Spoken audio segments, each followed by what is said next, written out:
அஸ்ஸலாமு அலைக்கும் வரஹ்மத்துல்லாஹி வபரகாத்துஹு. எல்லாரும் எப்படி இருக்கீங்க?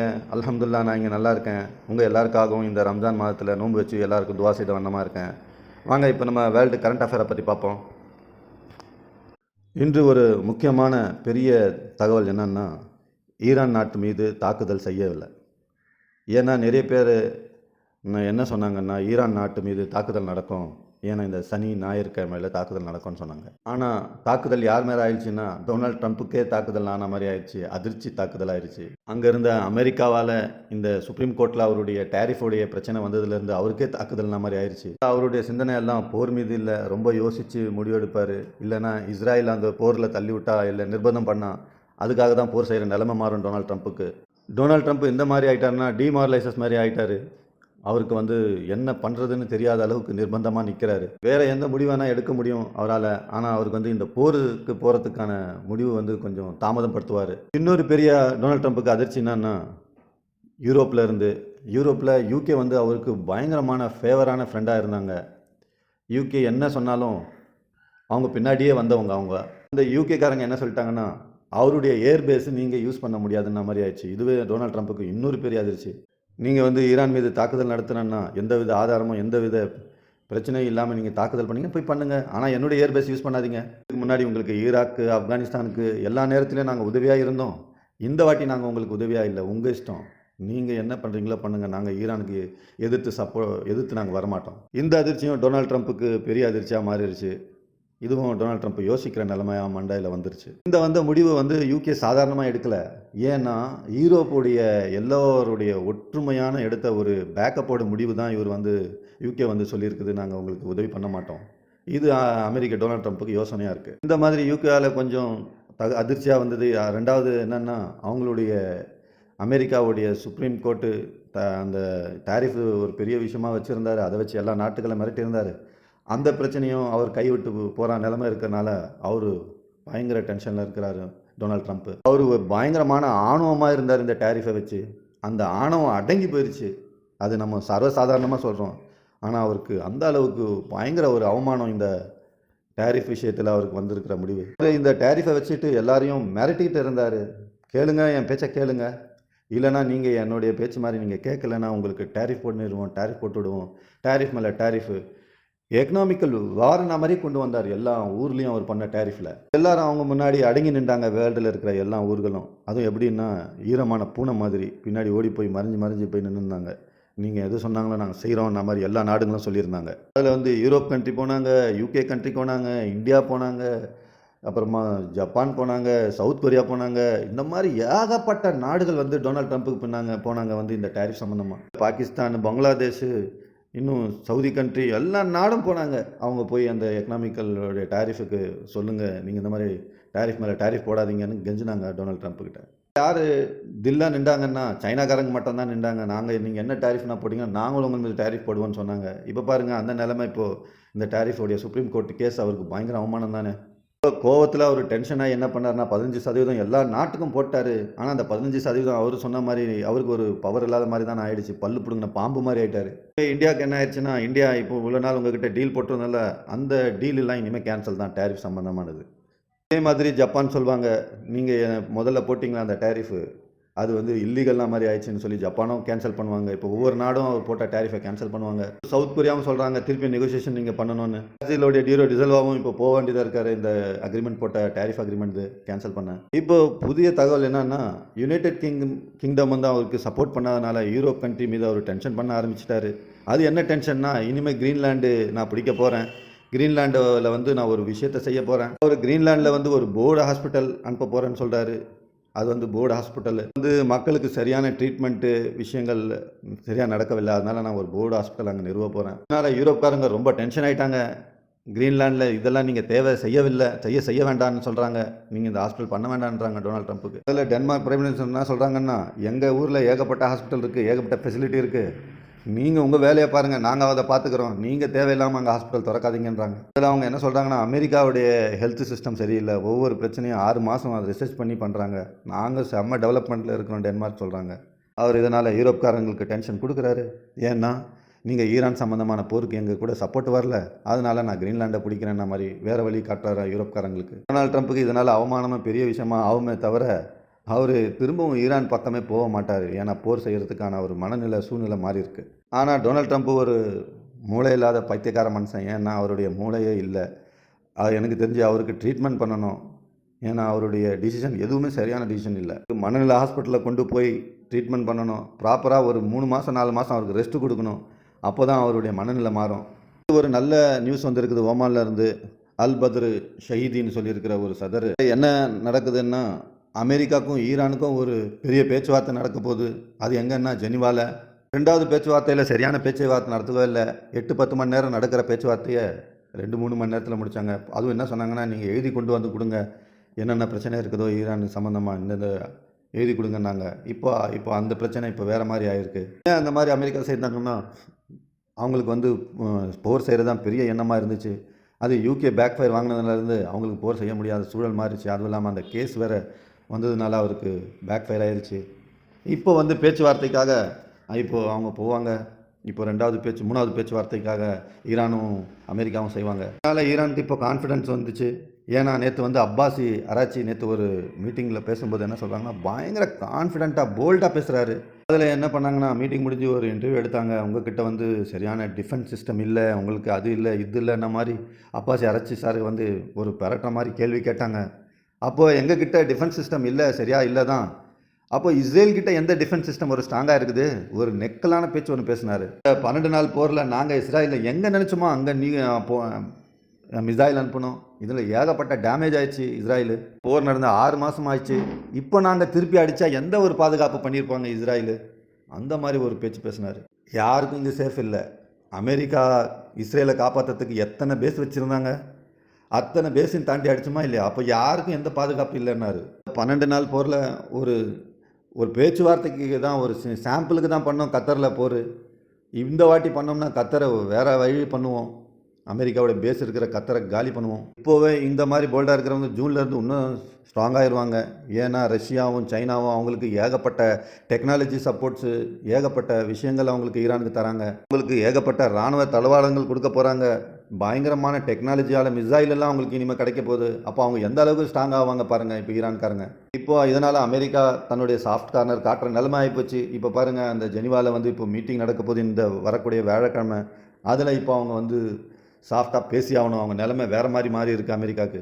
இப்போ அவங்க என்ன பேச்சுவார்த்தையில் என்ன சொல்லுவாங்கன்னா, மிசைல் பற்றி பேசிட்டு இருந்தாங்க. முதல்ல பார்த்தாலும் மிசைலோட ரேஞ்சு கம்மி பண்ணுங்க, அது பண்ணுங்கன்னாங்க.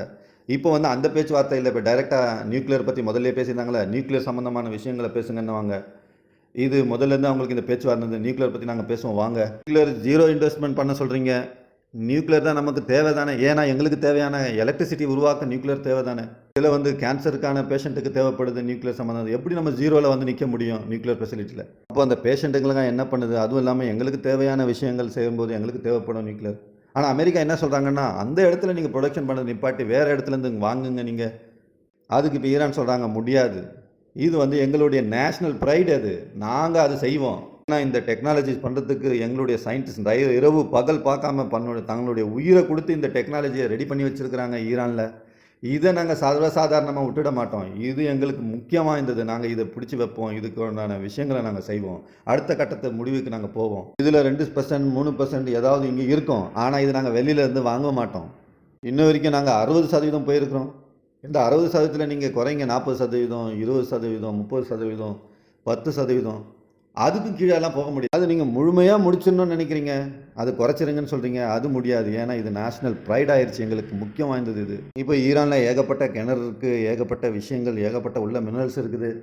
நீங்கள் வாங்க, அமெரிக்கா எங்கள் கூட வாங்க, நம்ம வாங்க ஜாயிண்டாக சேர்ந்து இன்னும் நிறைய விஷயங்களை நம்ம ஊரில் இருக்கிற மினரல்ஸ் எடுத்து நம்ம சேல்ஸ் பண்ணலாம், அதை டெவலப் பண்ணலாம், அதை ரிசர்ச் பண்ணலான்னு சொல்லி கூப்பிட்றாங்க. எங்கே அதுக்கும் அமெரிக்கா போனாலும் சான்ஸ் இருக்குது. ஏன்னா அவங்களுக்கு பணம் தானே வேணும். அமெரிக்காவுக்கு கூப்பிட்றாங்க. எங்கே அமெரிக்கா இதுக்கு சம்மதிப்பாங்களா என்ன தெரியல. ஆனால் அவங்களுடைய சம்மதிக்கிற நிலைமை இருக்குது. ஆனால் அமெரிக்கா என்ன சொல்கிறது? இதை வந்து யார் சம்மதிக்கணும்? இஸ்ராயல் என்ன சொல்லுதோ அதை தான் அமெரிக்கா செய்யும். அப்போ இஸ்ராயல் சம்மதிச்சா தானே விடுவாங்க. அமெரிக்காவும் எப்போ சண்டை போடுவாங்க? அவங்களால எவ்வளோ கையாள முடியுமோ அதுதானே பண்ணுவாங்க. இஸ்ரேல் சொல்லிட்டாங்கன்னா போயிடுவாங்களா? ஏன்னா அமெரிக்காவுக்கு சரியான பயம் இருக்குது இந்த போரில் எங்கே நாங்கள் கவுந்துருவோம்ன மாதிரி. அதில் பாருங்கள் அவங்கக்கிட்ட இருக்கிற ஏர்பேஸில் இங்கே இருக்கிற அமெரிக்காவில் இருக்கிற அவங்களுடைய பேஸ்லேருந்து ஏகப்பட்ட மிலிட்ரிங்கெல்லாம் கொண்டு போய் எங்கே வைக்கிறாரு, எல்லாம் யூரோப்புக்கு கொண்டு போகிறாரு. அப்போ அவருக்கு பயம் தானே. ஈரான் பக்கத்தில் இருக்கிற எல்லா பேஸில் இருக்கிற தன்னுடைய ஆட்களை எல்லாம் கொண்டு போய் சிரியா, ஈராக், துருக்கி போன்ற இடத்துல அவங்க ஏர்பேஸ் எங்கே கிடைக்குதோ அந்த இடத்துல நிப்பாட்டுறாங்க. அவங்களுடைய இராணுவ தளவாடங்கள் எங்கே இருக்கோ அங்கே போய் ஸ்டோர் பண்ணுறாங்க. இங்கே இருந்த கப்பலை கூட வாபஸ் வாங்கிட்டு போயிருக்காங்க, தூரமாக நகட்டிட்டாங்க. ஏன்னா எங்கே ஈரான் தாக்கிட போகிறாங்கன்ன மாதிரி. ஈரான் கேட்குறாங்க, எவ்வளோ தூரம் நீங்கள் ஓடிடுவீங்க? இப்போ நீங்கள் கொண்டு வந்திருக்கீங்க ஆப்ரஹாம் கார்டு ஏர்கிராஃப்ட் கேரியர் கொண்டு வந்திருக்கீங்களே, இதுவே நாங்கள் கடலில் முழுக வைக்கிறதுக்கான எங்கள்கிட்ட பிளான் இருக்குது, அதுக்குண்டான மிசைல் எங்கே நாங்கள் ரெடி பண்ணி வச்சுருக்கோம், நீங்கள் விட்டிங்கன்னா நாங்கள் ஒரே நாளில் தூக்கி போட்டுருவோன்ற மாதிரி சொல்கிறாங்க ஈரான். இதனால் அமெரிக்காவுக்கு பயமாக இருக்குது. ஏன்னா சைனா அவங்களுக்கு ஏகப்பட்ட டெக்னாலஜி எக்யூப்மெண்ட் கொடுத்துருக்கலாம், வேறு ஏதாவது நாடு அவங்களுக்கு கொடுத்துருக்கலாம், அது ரெடியாக இருக்கலாம். சைனா மறைமுகமாக ஈரானுக்கு சப்போர்ட்டாக இறங்கி எங்களுடைய ஏர்கிராஃப்டை காலி பண்ணி எங்களுக்கு அவமானப்படுத்தலாம். இது பயங்கர டென்ஷனில் இருக்கிறார் டொனால்ட் ட்ரம்ப். அதாவது அவங்க ஸ்டேட் ஆஃப் ஹார்மோஸை மூடிட்டாங்கன்னா உலகத்துக்கே ஆயில், கேஸ் எதுவுமே போகாது. இதனால் ஏகப்பட்ட பிரச்சனை வரும். இதனால் அமெரிக்காவுக்கு பயங்கர அவமானம் ஏற்படும். வேர்ல்டே வந்து ஸ்தம்பிக்கிற நிலைமை ஆகும் ஆயில், கேஸ் இல்லைன்னா. இதெல்லாம் டொனால்ட் ட்ரம்ப் யோசிக்கிறாரு, என்னடா நடத்தின மாதிரி. அதில் வந்து யூரோப் கண்ட்ரி அவங்களுக்கு ஃபேவராக இல்லை, அதுவும் இல்லாமல் அமெரிக்காவுடைய பப்ளிக் அவருக்கு ஃபேவராக இல்லை. இதில் வேறு நாங்கள் ஈரானில் போய் ஸ்டேட் ஆஃப் ஹார்மஸ் மூடி போயிடுச்சுன்னா உலகத்தில் எல்லா நாடும் ப்ரெஷர் பண்ண ஆரம்பிச்சிருவாங்க. அமெரிக்கா ஒரு மூளை இல்லாத முட்டாள் பிரதமரை தேர்ந்தெடுத்துட்டோன்ன மாதிரி. இது பயமாக இருக்குது டொனால்ட் ட்ரம்ப்புக்கு. என்ன ஆயிரும்னா எல்லாரும் உலக மக்கள் எப்படி சொல்லுவாங்கன்னா, இது கிரிமினல் கம்பெனினா மாதிரி ஆகிடும் அமெரிக்கா. அது பாருங்கள், Marco Rubio, Donald Trump, JD Vance, Hegseth உலகத்துடைய குண்டர்கள் மாதிரி ஆயிடுவாங்க. எல்லா மக்களும் அவங்கள பிரச்சனையாக்கி விட்டுருவாங்க. 4 பக்கமாக அவங்களுக்கு பிரச்சனை வந்துடும். 4 பக்கத்துலேருந்து பேச ஆரம்பிச்சிருவாங்க, தாக்குதல் பண்ண ஆரம்பிச்சிருவாங்க. ஈரான் மீது நல்ல பேர் வந்துடும், அமெரிக்காவுக்கு அவமானம் ஆயிரும். 4 தாக்குதலில் இவர் பிரச்சனையாக மாட்டிப்பார். அதனாலேயே ட்ரம்ப் முடிவு வேறு மாதிரி மாற்றுறாரு. அவர் உள்நாட்டில் சுப்ரீம் கோர்ட்டு கொடுத்த ஒரு அறை அது யோசிக்கவும் முடியல டொனால்ட் ட்ரம்ப்புக்கு. ஏன்னா டேரிஃபை வச்சு காட்டிகிட்டு இருந்தார். இதெல்லாம் மண்டை கராப்பில் இருக்கார். இப்போ இந்த வார்ன்ற விஷயம் வந்து மார்ச் வரைக்கும் நகர்ந்து போயிடுச்சு. பிப்ரவரியில் இருக்கிற விஷயம் இப்போ நகர்ந்து போயிடுச்சு. மார்ச்சுக்கு அப்புறமா ஏதாவது யோசிப்பார். பார்ப்போம் அந்த டொனால்ட் ட்ரம்ப்போடைய மூளை என்ன சிந்திக்குதுன்னு. இப்போ பாருங்கள், அமெரிக்காவுடைய மிடில் ஈஸ்ட்டில் ஒரு பிரச்சனையில் மாட்டிக்கிட்டாங்க. அதில் வந்து இஸ்ராயல் விஷயத்தில் இஸ்ராயலில் மாயிட் ஹாக்கபின்னு ஒருத்தர் இருக்கிறாரு. வந்து டக்கர் காசனுக்கு ஒரு இன்டர்வியூ கொடுத்துருந்தாரு. காசன் யார் தெரியுமா? அமெரிக்காவுடைய பெரிய ஜெர்னலிஸ்ட் ஒரு ஆள். நீங்கள் இன்டர்வியூவில் என்ன கேட்குறாங்க, இஸ்ராயல் சொல்லிட்டு இருக்கீங்க, அது வந்து பைபிளில் என்ன மாதிரி இருக்குன்னா, நீங்கள் எகிப்திலிருந்து ஈராக் வரைக்கும் கூட இருக்கிற யூதர்களாச்சே பைபிளில் எழுதியிருக்க. என்ன நினைக்கிறீங்க, இது வரைக்கும் யூதர்கள் ஆயிடணுமா எங்கள் எகிப்திலேருந்து ஈராக் வரைக்கும்? ஏன்னா பைபிளில் அதுதானே எழுதியிருக்கு யூதர்களுக்கு. அதில் இஸ்ரேலோடைய இவர் என்ன சொல்லிட்டாருன்னா, இது நடந்துச்சுன்னா ரொம்ப நல்லது, ஏன்னா எங்களுது அந்த இடம். அதனால் மிடில் ஈஸ்ட்டில் இருக்கிற எல்லா கண்ட்ரியும் பார்த்து, ஆஹா இவங்க வேறு ஏதோ பிளான் வராங்கன்னு சொல்லி அவங்க மனநிலை இப்போ மாறி போயிடுச்சு. மிடில் ஈஸ்ட் கண்ட்ரி ஆளுள்ளவங்களுக்கு ஏகப்பட்ட சவுண்டுகள் சொல்ல ஆரம்பிச்சிட்டாங்க. இந்த பப்ளிக்கில் இந்த மாதிரி இன்டர்வியூ கொடுக்குறாருன்னா, இத்தனை நாளாக இஸ்ராயல் சொல்லிட்டு இருந்தாங்க, இப்போ அமெரிக்காவுடைய ஆளே சொல்கிறதுன்னா இப்போ இது இஸ்ராயல், கிரேட்டர் இஸ்ராயல் பக்கம் போகுது இந்த மாதிரி ஆகிப்போச்சு. மிடில் ஈஸ்ட்காரங்களுக்கு ஒரு திகில் வந்துருச்சு. இப்போ இந்த நியூஸால் அரபுடைய அடிமைகள் எல்லாம் அமெரிக்கா கிட்ட போய் ப்ரெஷர் பண்ண ஆரம்பிச்சிட்டாங்க. இதனால் டொனால்ட் ட்ரம்ப்புடைய நிலைமை இப்போ மோசமாக இருக்குது. ஏன்டா இப்போ இந்த நேரத்தில் இந்த பிரச்சனை மாதிரி சில விஷயங்கள் சொல்லணும், சில விஷயங்கள் சொல்லாமல் இருக்கணும். இந்த நேரத்தில் ஏன் இந்த மாதிரி பேச்சு பேசுனீங்க? இப்போ அவர் அதுக்கு பதில் என்ன சொல்கிறார், என்னுடைய அர்த்தம் அது இல்லை, என்னுடைய அர்த்தம் இது இல்லை. இப்போ இந்த அடிமைகள் வந்து ரொம்ப ப்ரெஷர் பண்ணுறாங்க, மிடில் ஈஸ்ட் அடிமைகள் டொனால்ட் ட்ரம்ப்புக்கு. இன்னும் இந்த மாதிரி பேச்சு பேசுகிறாங்களே, எங்களுடைய வாழ்க்கைக்கு எதுவுமே இல்லையென்ன மாதிரி ஒரு பயத்தை ஏற்பட்டுச்சு அவங்களுக்கு. அதே மாதிரி இஸ்ராயல் பாருங்கள், இங்கே லெபனான் மீது பெரிய தாக்குதலை நடத்திட்டாங்க. இதில் 8-10 பேர்கிட்ட இறந்து போயிட்டாங்க. இப்போ யமன்காரன் என்ன சொல்கிறாங்களே, அரபுகாரங்களே கொஞ்சம் முழிச்சிக்குங்க, இதை பாருங்கள் இஸ்ராயல் என்ன பண்ணுறாங்கன்னு. சீஸ்ஃபயருடைய அக்ரிமெண்ட் போட்டு லெபனானை தாக்குறாங்க. உங்கள் நிலைமை என்ன ஆகும், நீங்கள் எல்லாம் ஒன்றா சேர்ந்துருங்க அப்படின்னு யமன்காரங்க அறிவு கொடுக்குறாங்க. ஹவுசிங் அதுவும். இப்போ பாருங்கள், அந்த கிரேட்டர் இஸ்ராயல் பற்றி அமெரிக்கா பேச ஆரம்பித்தாங்க. இதனால் இஸ்ராயல் தான் பேசியிருந்தாங்க. இப்போ அமெரிக்காவுடைய ஆட்கள் பேசுகிறாங்க கிரேட்டர் இஸ்ராயலை பற்றி. அடிமையாக இருந்தது போதும், இப்போ நீங்கள் எல்லாம் ஒன்றா சேர்ந்து உங்களுடைய பலத்தை காட்டுங்க, பலம் சேருங்க, பலமாவுங்க. ஆனால் இவங்க எல்லாம் ஒரு அடிமைகள். இந்த அடிமைகள் எப்படி வந்து பலம் பண்ணுவாங்க? அவங்களுடைய மூளையை கிறுக்கு பிடிச்சிருக்கு. அல்லாஹ் தான் அவங்கள பாதுகாக்கணும். சரியான கோழை கொண்ட அடிமைகள் இவங்க. அதில் வந்து அவங்களுக்குள்ளே சண்டை போடுறதுக்கு தான் இவங்களுக்கு வந்து அதிகமான வலிமை இருக்குது.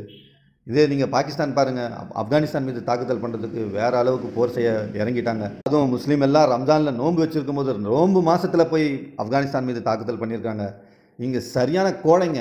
இவங்க அடிமைக்குள்ளே அடிமை தான் அடிச்சுப்பாங்களே தவிர இவங்க பலமாக நிற்க மாட்டாங்க. இப்போ என்ன இவங்களுக்கு எதிரி யாருன்னா, இந்த நாட்டுக்கு எதிரி யாருன்னா பாகிஸ்தானுக்கு ஆப்கானிஸ்தான் இருக்குது. ஆப்கானிஸ்தானுக்கு இந்தியாவுக்கும் பாகிஸ்தான் இருக்குது. இவங்க பாருங்கள் எந்த மாதிரி சூழல், எந்த மாதிரி சூழ்ச்சி இருக்குது பாருங்கள், எந்த மாதிரி மூளை இருக்குது பாருங்கள். பக்கத்தில் இருக்கிற முஸ்லீம் நாடுகளுக்கு எதிரி, யார் கண்ணுக்கு முன்னே இருக்கிற பெரிய எதிரியை விட்டு ஏமாந்து போகிறாங்க. இப்போ என்ன ஆப்கானிஸ்தான் என்ன சொல்கிறாங்க, இத்தனால எங்களை நாங்கள் தாக்குதல் பண்ணியிருக்கீங்க, இப்போ நாங்களும் தாக்குதல் பண்ணுவோம். உங்கள்கிட்ட ஃப்ளைட் இருந்துச்சு, நீங்கள் பறந்து வந்து எங்களை அடிச்சிட்டிங்க, இப்போ எங்கள் வேலையை நாங்கள் காட்டுவோம் மாதிரி உள்ளே சண்டை போட்டுக்கிறாங்க. பாகிஸ்தானுக்கு என்ன சொல்கிறாங்க, இனிமேல் நாங்கள் பார்டரில் எங்கள் ஆட்கள் அனுப்புவோம், நாங்கள் மெல்லமாக சண்டை போடுவோம். உங்களுடைய எங்களுடைய பார்டர் எவ்வளோ பெருசாக இருக்குதோ, நாங்கள் எந்த இடத்துல பூந்தாவது எங்கே வேணால் உங்களை தாக்குவோம், நீங்கள் எப்படி காப்பாற்றுவீங்க பார்க்கலாம் அப்படின்னு சொல்கிறாங்க ஆப்கானிஸ்தான். இப்போ பாகிஸ்தானுக்கு இந்தியாவில் அமைதியாயிரும், நாங்கள் இங்கே பார்டரில் பிரச்சனை பண்ணுவோம், இந்தியாவுக்கு எந்த பிரச்சனை இருக்காது. அதுவும் இல்லாமல் பாகிஸ்தான் என்ன ஆயிட்டாங்கன்னா அமெரிக்காவுடைய பெரிய ஏஜெண்ட்டாக இருந்தாங்க, அதுவும் அடிமையாக இருந்தாங்க. அது எப்போ அடிமையாக ஆனாங்களோ அன்னிலேருந்து பாகிஸ்தானுக்கு மோசமான நிலை தான். அதனால் அவங்க துரோகித்தனம் ஏகப்பட்டது காட்டுறாங்க. இல்லை முக்கியமாக இந்த பலஸ்தீனுக்காக அவங்க பண்ண துரோகம் பாருங்கள், துரோகமும் வேறு லெவலில் பண்ணாங்க. பலஸ்தீனை ஏமாற்றினாங்க, அந்த ஊரை விற்றுட்டானுங்க இவனுங்க. அதில் பாருங்கள் டொனால்ட் ட்ரம்ப் என்ன பண்ணுறாரு, போர்ட் ஆஃப் பீஸில் இந்த ஷபாஸ் ஷெரீஃபை வந்து எப்படி ஒரு ஸ்டூடெண்ட்டில் சின்ன ஸ்டூடெண்ட்டை எங்கே வேணால் நிப்பாட்டுவாங்களோ அந்த மாதிரி அவமானப்படுத்தி பின்னாடி நிப்பாட்டுறாரு. இங்கே நில்லு, அங்கே ஓடு, ஆடு, என்ன வேணால் பண்ணுன மாதிரி அவர் அவமானப்படுத்துகிறார் டொனால்ட் ட்ரம்ப். மரியாதையே கிடையாது அவங்களுக்கு. எந்த மாதிரி இன்சல்ட்னா, ஒரு பையனை 2 நிமிஷம் நில்றா அப்படின்னா எப்படி இருக்குமோ அந்த மாதிரி இன்சல்ட் பண்ணார் டொனால்ட் ட்ரம்ப் போர்ட் ஆஃப் பீஸில். அதுவும் இல்லாமல் ஷபாஸ் ஷெரீஃப் உருவானதே ஒரு இன்சல்ட்டுக்காக தான். அவர் எங்கே போனாலும் மரியாதை கிடையாது. ஏன்னா திருட்டுத்தனம் இல்லை, கேப் மாதிரி மொல்ல மாதிரித்தனம். தான் ஆசிஃப் முனீர் வச்சுக்கிறாரு, எங்கே போனாலும் ஷபாஸ் ஷெரீஃப் போய் அவமானம் ஆகட்டும்னு. அது இந்த மாதிரி ஒரு அவமானம் நடந்ததுன்னா போர்ட் ஆஃப் பீஸில், அதில் டொனால்ட் ட்ரம்ப் என்ன சொன்னார்னா, ஃபோட்டோ ஒன்று எடுக்க வேண்டியதாக இருந்தது போர்ட் ஆஃப் பீஸில். அப்போ என்ன சொல்லிட்டார் டொனால்ட் ட்ரம்ப், யார் இந்த பீஸா போர்டுக்கு பணம் கொடுத்துருக்காங்களோ அவங்க முன்னே வாங்க. இப்போ இது பெரிய இன்சல்ட் இல்லையா பாகிஸ்தானுக்கு? ஏன்னா அவங்க ஒரு பைசாவும் தரல, இதுக்கு எந்த மிலிட்ரிக்கு எந்த ஆளும் தரல. இப்போது அவரை ஓரம் கட்டின மாதிரி அவமானப்படுத்தின மாதிரி ஆயிடுச்சு. அவர் வந்து ஃபோட்டோக்கு முன்னாடி வரந்திருந்தார். இப்போ இந்தியாவோட பிரைம் மினிஸ்டர் வந்து இஸ்ரேலுக்கு போகிறதுக்கான சுச்சுவேஷன் வந்திருக்கு. வரக்கூடிய 25ஆம் தேதி வந்து இந்தியாவோட பிரசிடென்ட் போகிறாங்க, பிரைம் மினிஸ்டர் போகிறாங்க இஸ்ரேலுக்கு. இஸ்ரேல் என்ன நினைக்கிறாங்கன்னா, அவங்க தனிமையாக நினைக்கிறாங்க. ஏன்னா எல்லா நாடும் அவரை தனிமையாக விட்டா மாறிச்சு. ஏன்னா இந்த ஜெனோசைட் பண்ணதுலேருந்து யாருமே இஸ்ரேலுக்கு கான்டாக்ட் இல்லை. இது அவங்க தனிமையாக உணர்றாங்க. இந்த ஐசோலேஷன்லேருந்து இஸ்ரேலை வெளியில் வர்றதுக்கு பிளான் யார் எடுக்கிறாங்க, நம்மளுடைய பிரைம் மினிஸ்டர் இருக்கிறாரு. அதனுடைய முக்கிய முடிவுகளை இனி அந்த ஐசோலேட்லேருந்து வெளியில் வர்றதுக்கு இஸ்ரேலுக்கு சப்போர்ட்டாக இருக்கிறாரு. இந்த மாதிரி மோசமான இஸ்ரேலுடைய சுச்சுவேஷன் இருக்கும்போது நாம தானே நண்பனாக இருக்கணும்னா மாதிரி பிரைம் மினிஸ்டர் போகிறாரு. இதை பாருங்கள், இதனால் என்ன ஆகும், அரபுக்காரங்க என்ன செய்கிறாங்கன்னு. இவங்க அரபுடைய நாட்டுக்காரங்க இது ஒரு மோசமான முன்னுதாரணமாக ஆகிடக்கூடாது இந்தியாவுக்கு. ஏன்னா இந்தியாவுடைய குளோபல் சவுத்தில் மெயினான இடம், இது எல்லாரும் பார்ப்பாங்க. இதில் வந்து இந்தியா வந்து எல்லா நாட்டுக்கும் வந்து நட்புள்ள உறவு நாடு. இந்த நேரத்தில் இந்த மாதிரி போகிறது பயங்கரமான மோசமான முடிவு. இது வந்து இந்த பிரைம் மினிஸ்டருடைய முடிவு. இது எல்லா உலக மக்களுக்கும் வந்து இந்தியா மீது இருக்கிற ஒரு நட்புறவு மோசமான நிலைக்கு மாறும். இஸ்ராயலுடைய பிரதமர் கூட அவர் வந்து பெஞ்சமின் நெத்தன்யாகு வார் கிரிமினல், அவங்க கூட சேர்ந்து இவர் போய் ஃபோட்டோ எடுப்பார், அவங்களுடைய ஐசோலேட்டை போக்குவார். இது ஒரு மோசமான முடிவு. நார்த் கொரியாவில் கிம் ஜானுக்கு வந்து 5 வருஷத்துக்கு பார்ட்டி ஜென்ரலாக தேர்ந்தெடுத்திருக்காங்க. நார்த் கொரியாவில் 1 பார்ட்டி சிஸ்டம் அங்கே இருக்குது. அங்கே காங்கிரஸுக்கு ஒரு எலெக்ஷன் ஏற்பட்டுச்சு. 1950 வந்து சவுத் கொரியா நார்த் கொரியா பிரித்தாங்க. அதில் 3 வருஷம் இவங்களுக்கு போர் இருந்துச்சு. இதில் சவுத் கொரியா வந்து அமெரிக்காவுக்கு சப்போர்ட்டாக இருந்தாங்க, நார்த் கொரியா வந்து யுஎஸ்எஸ்ஆர் சப்போர்ட்டில் இருந்தாங்க. இதில் சவுத் கொரியா நார்த் கொரியாவில் வந்து 3 வருஷம் வந்து போர் நடந்துச்சு. அதில் ஏகப்பட்ட லட்சக்கணக்கானவர் பேர் இறந்து போனாங்க. அதுக்கப்புறமா தான் இந்த காம்ப்ரமைஸ் பேசினாங்க. சவுத் கொரியா நார்த் கொரியா வந்து ஏகப்பட்ட டெவலப்மெண்ட் ஆகிட்டாங்க. சவுத் கொரியா வந்து ஏகப்பட்ட வியாபாரம் போன்ற விஷயத்தில் ரொம்ப ஸ்ட்ராங்காக இருக்காங்க. நார்த் கொரியா வியாபாரத்துலேயும் சரி, உலகத்திலேயே பயமுறுத்தலையும் அணு ஆயுதங்கள் எல்லாத்துலேயும் அவங்க பவர்ஃபுல் ஆகிட்டாங்க நார்த் கொரியா. நார்த் கொரியாவில் என்னென்னா 1 பார்ட்டி சிஸ்டமாக இருக்குது. ஏன்னா 15 வருஷமாக அவங்க அப்பா இறந்து போய் அதே ஒரே ஆள் தான் இருந்தார். கிம் ஜாம் 2011 கிம் ஜாம் இறந்தார். அதுலேருந்து இவர் இந்த நாட்டை வந்து பாதிக்கிறாரு கிம்பிங். ஆனால் 5 வருஷத்துக்கு ஒரு வாட்டி எலெக்ஷன் நடக்குது, நாடகம் மாதிரி. ஆனால் அது 1 பார்ட்டி சிஸ்டம்னு அவர் தான் ஜெயிச்சுட்டு வராரு. திரும்ப 5 வருஷத்துக்கு அவரை தேர்ந்தெடுத்துக்கிறாங்க எலெக்ஷன் சொன்ன மாதிரி. எல்லாரும் என்ன நினச்சாங்க, கிம்பிங்கோடைய பொண்ணை தான் அவர் வந்து செலக்ட் பண்ணுவாருன்னு பார்த்தாங்க. இப்போ அவர் இன்னும் ஒரு 5 வருஷத்துக்கு அவர் தான் வருவார். அதுக்கப்புறமா தான் அவங்க பொண்ணை தேர்ந்தெடுப்பாங்க பிரதமராக. வாங்க நம்ம இந்த வேர்ல்டு கரண்ட் அஃபேருடைய எல்லா நியூஸை பார்த்துருக்குறோம். இனி வரக்கூடிய என்ன கரண்ட் அஃபேர் வருதோ அதெல்லாம் நான் வந்து சொல்லுவேன். அஸ்ஸலாமு அலைக்கும் வரஹ்மத்துல்லாஹி வபரகாத்துஹு.